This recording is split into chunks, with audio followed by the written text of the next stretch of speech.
My wife admitted, "I swapped your sample at the IVF clinic with my ex's. I wanted the baby to have blue eyes." I replied, "Interesting choice." Then I called the clinic to report medical fraud and sent the recording to her ex's wife. When the clinic canceled her cycle and blacklisted her.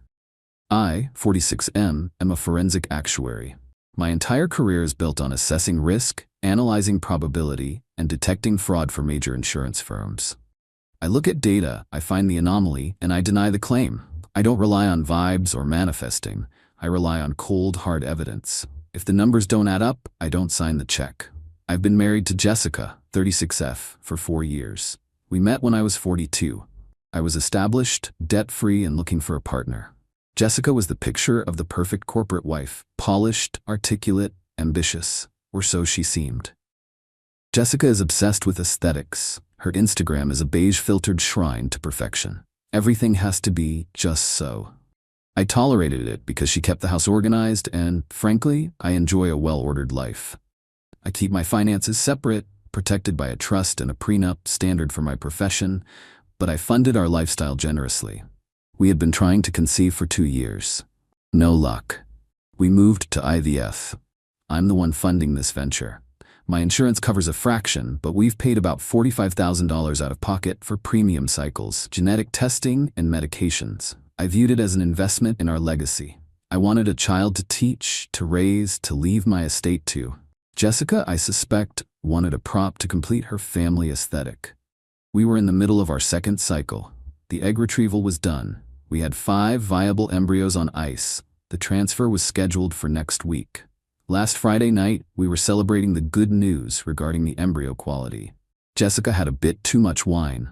She gets loose-lipped when she drinks, her filter dissolving with every glass of expensive Pinot Grigio. We were sitting on the patio, the fire pit going, and she was scrolling through her phone, looking at baby photos on Pinterest. "I'm just so relieved," she slurred slightly, smiling at her screen. "It's gonna be perfect. Blue eyes. Definitely blue eyes. Like that model baby." I paused. I have dark brown eyes. Jessica has hazel eyes. Genetics are tricky. Recessive genes exist, but definitely blue seemed like a weird thing to be statistically certain about. "Jess," I said, swirling my whiskey, "neither of us has blue eyes. It's statistically unlikely. Possible, but low probability." She giggled, a dark, conspiratorial giggle. She leaned over and tapped my knee, her eyes glinting with a secret. "I know we don't, but Chad does. Chad, her ex-boyfriend from college. The one that got away. The guy who is currently married with 3 kids and lives 2 towns over. A man who peaked in college and works as a personal trainer." My blood ran cold. I didn't react. In my line of work, when you see a discrepancy in the data, you don't scream. You investigate. You let the other party keep talking until they hang themselves. "What do you mean, Jess?"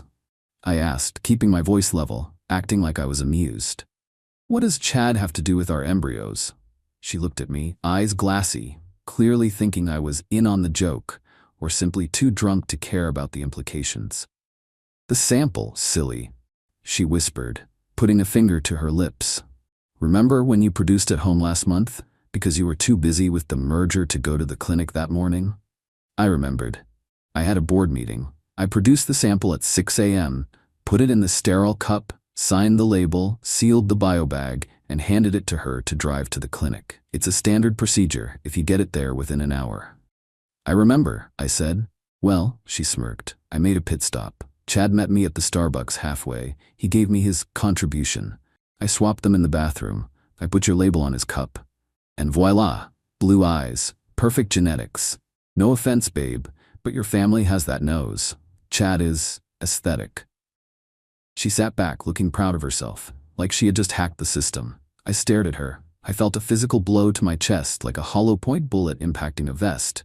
It didn't penetrate immediately, but the shockwave was massive. She had discarded my biological material. She had committed medical fraud. She had engaged her ex-lover to father a child she expected me to raise, pay for, and leave my inheritance to. She planned to deceive me for the next 18 years, letting me raise another man's child, all because she wanted blue eyes for her Instagram photos. "Interesting choice," I said. My voice was monotone. "Right?" she sighed. "It's better this way. You're the dad, obviously. You're the one paying. You're the husband, but the baby needs to be cute. You understand, it's for the gram. I understand perfectly, I said. I stood up. I'm going to get some water. I walked into the kitchen. I didn't get water. I pulled out my phone. I opened the voice memo app. I checked the battery. 40%. Plenty. I walked back out. Jess, I said, sitting down. Just so I'm clear for the plan, you flushed my sample? Down the toilet at Starbucks? She laughed. Bye-bye swimmers. And Chad just agreed to this? He knows? Oh, he thinks it's hilarious. He signed a donor waiver I printed off the internet just in case, but he knows you're raising it. He just wanted to help me out. He knows how much I care about appearances. Plus, he owes me a favor. And the clinic? They think it's mine? Of course. They didn't check ID on the cup content, Mike. They just took the bag from me. I signed the drop-off form. Easy peasy. Got it, I said. Blue eyes. Smart. I stopped the recording. I'm tired, I said. I'm going to bed. She stayed up to finish the bottle. I went to the guest room, locked the door, and went to work. I didn't sleep. I didn't cry. I calculated. Phase 1, the nuclear option. I spent the next 4 hours building the case file. Step 1, the clinic liability. It was 11 p.m., but I drafted an urgent legal notice to the clinic director, the head doctor, and their legal compliance department. Subject, urgent. Medical fraud. Chain of custody failure. Patient. My wife, Jessica, admitted to me tonight that the sperm sample provided on date was not mine. She admitted to swapping my sample with a third party's, her ex-boyfriend, without my consent. Furthermore, she stated that your staff accepted the biological sample from her without verifying the donor's identity or ensuring the chain of custody, which is a gross violation of medical protocols and HIPAA standards. I am the policyholder. I do not consent to the transfer of these embryos. I demand an immediate halt to all procedures. I am attaching a voice recording of her confession. If any transfer occurs, I will sue this clinic for medical malpractice, paternity fraud, and gross negligence. I attached the audio file. Step 2. The asset protection. I logged into our accounts.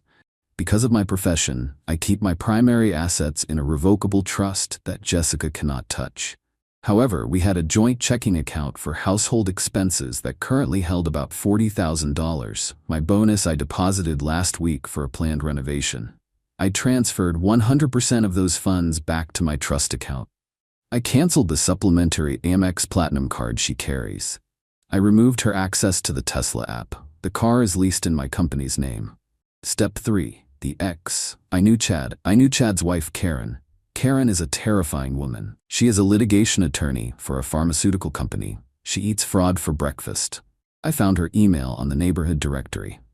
Subject, Chad's donation.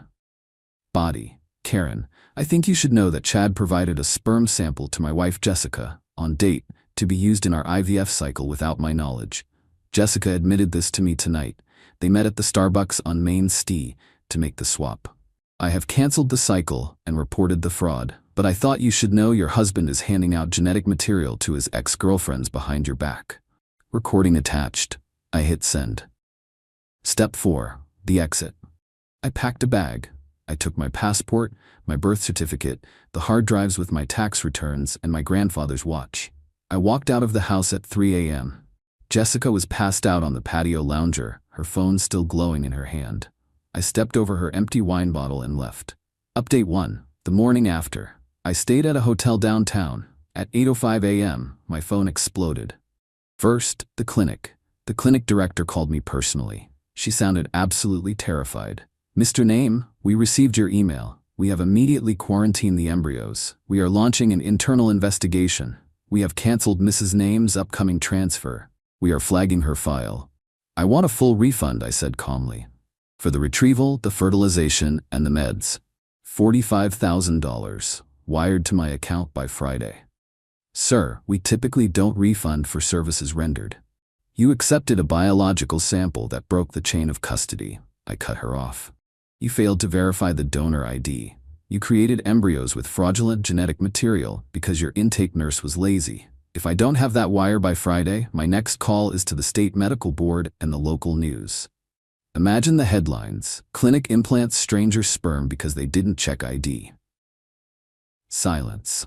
I will speak to accounting, she whispered. At 9 a.m., Jessica called. I didn't answer. She called again and again. 22 times in 15 minutes. Then came the text. The clinic just called me. They canceled the transfer. They said there's a legal hold. They said I'm banned from the premises. Mike, what did you do? I replied with one file, the voice recording of her confession. Then I typed, I assessed the risk. The policy is voided due to fraud. I've filed for divorce. My lawyer will be in touch regarding your eviction. Then, the best part. At 10:30 a.m., I got a text from a number I didn't recognize. This is Karen. Thank you for the information. Chad is currently crying in the kitchen. I have listened to the recording. If you need a witness for your divorce proceedings regarding the adultery fraud, I am available. Also, I hope you destroyed her life. I'm about to destroy his. Chad wasn't just helping out. Turns out, Chad and Jessica had been texting for months. The sample swap was just the tip of the iceberg. Karen found the texts on his phone after I emailed her. They were sexting about making a beautiful baby and how I was just the wallet who would pay for it. Update 2. The meltdown and the eviction. I didn't go home for 3 days. I sent a process server to the house to serve Jessica with divorce papers. I cited adultery and attempted paternity fraud. She refused to leave the house. She barricaded herself in. My lawyer, Helen, advised me to play hardball. The house is in your trust, Helen said. She has no lease. She's a guest. But because she's your wife, we have to be careful about constructive eviction. However, we can cut the non-essentials. I cut the internet. I cut the cable. I canceled the landscaping service. I canceled the pool heating. I canceled the grocery delivery service. And crucially, I sent a formal notice to quit, giving her 30 days to vacate per state law for a tenant at will. Jessica finally broke silence via email, since I blocked her number. Email subject, you are ruining my life. Body, you are a psychopath. It was just a sperm sample. You were going to be the dad on the birth certificate. I did this for US. You know how much appearances matter to my job. She's a lifestyle consultant. You destroyed Chad's marriage too. Karen kicked him out and she's taking him for everything. How could you be so petty over eye color? You need to fix this with the clinic. They blacklisted me. They said I can't seek treatment there ever again. They put me on a do not treat list shared with other clinics. I forwarded the email to Helen. Add this to the evidence pile. The clinic didn't just blacklist her. They reported the incident to the Regional Fertility Board as attempted gamete fraud. Jessica is now flagged in the national system. No reputable clinic within 500 miles will touch her. She tried to curate a baby and ended up sterilized by the bureaucracy. Update 3. The showdown. I returned to the house on day 5 with a police escort, civil standby, to retrieve the rest of my belongings and to formally document her presence for the eviction hearing. Jessica was there. She looked like a wreck. The perfect aesthetic was gone. She was wearing stained sweatpants, no makeup, hair in a messy bun, eyes puffy from crying. Mike, she sobbed, rushing towards me. The officer stepped in between us. Mike, please, I'm sorry. I was drunk. It was a stupid idea, but we can fix it. We can use your sample. I still want to have your baby. I'll do anything. You don't want my baby, Jessica, I said, stepping back, looking at her with the same detachment I look at a failed spreadsheet. You made that very clear. You want a prop. And you were willing to lie to me every single day for the next 50 years to get it. But I love you, she screamed, falling to her knees. A theatrical performance for the officer. You tried to trick me into raising your ex-boyfriend's child, I said coldly. That's not love. That's a cuckoo bird strategy. And I'm not a bird. I'm the guy who owns the nest. What am I supposed to do? She wailed. I have no money. You drained the accounts. I took my money, I corrected. Per the prenuptial agreement, Article 5, Section 2, separate property remains separate. You have your own account, the one you use for your consulting business. Use that. There's only $400 in there, she admitted, sobbing into the carpet. That sounds like a liquidity crisis, I said. I suggest you liquidate some assets. Maybe sell those Birkin bags I bought you. Oh wait, those are gifts. You can keep them. Good luck on eBay. I walked past her. I grabbed my golf clubs, my humidor, and the expensive espresso machine she never learned how to use. As I walked out, she shouted, "You're gonna die alone, Mike. You're a cold, heartless robot. Chad was twice the man you are." Chad is currently homeless, I said, loading the espresso machine into my truck. So I like my odds. Update 4. The Flying Monkeys and the Refund. Jessica's mother Linda called me. Michael, surely this is a misunderstanding. Jessica is hysterical. She says you accused her of switching samples? That's impossible. Jessica is a good girl. She would never. She admitted it on tape, Linda, I said. And she did it with Chad. You remember Chad? The guy she cheated on her college boyfriend with? The guy you said was trash? Well, Linda stammered. Even if she did, isn't divorce extreme? She wanted a beautiful grandchild for us. Is that a crime? Think of the baby. There is no baby, Linda. The embryos were destroyed. It was fraud, breach of contract, and morally repugnant. Your daughter is a liar. Goodbye. I blocked Linda. Then her friends started sliding into my DMs. You're an insecure manlet who can't handle a woman taking charge of her reproductive destiny. So what if it's Chad's sperm? DNA doesn't make a father, love does. You failed the test.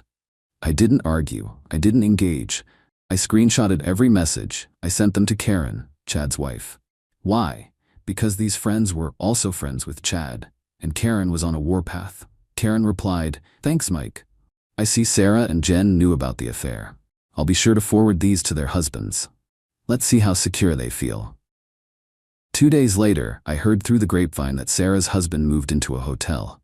Karen is efficient. I like her. The clinic wired me $45,000 on Friday.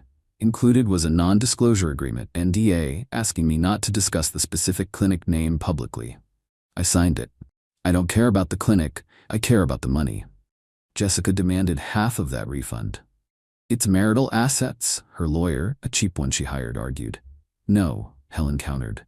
Mike paid for it from the trust account, premarital funds. We have the wire trace, and since the procedure was canceled due to her criminal fraud, she is not entitled to the refund. In fact, we are suing her for intentional infliction of emotional distress. Update 5. The desperation move. We went to mediation 2 months later.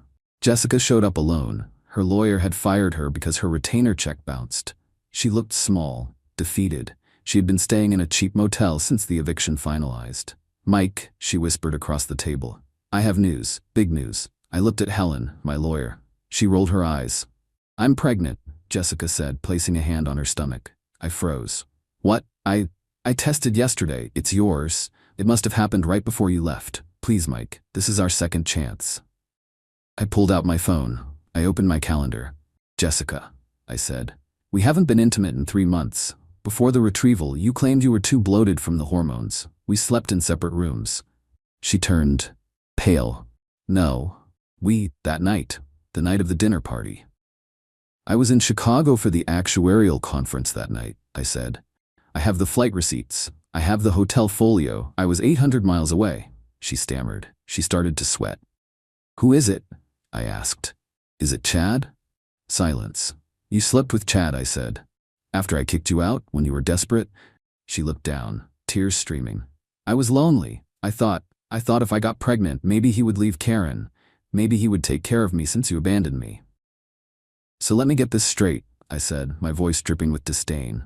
You tried to trick me with Chad's sperm via IVF. I caught you. Then, in a panic, you slept with Chad naturally to try and trap him. And now you're trying to pass that baby off as mine? I need help, she wailed.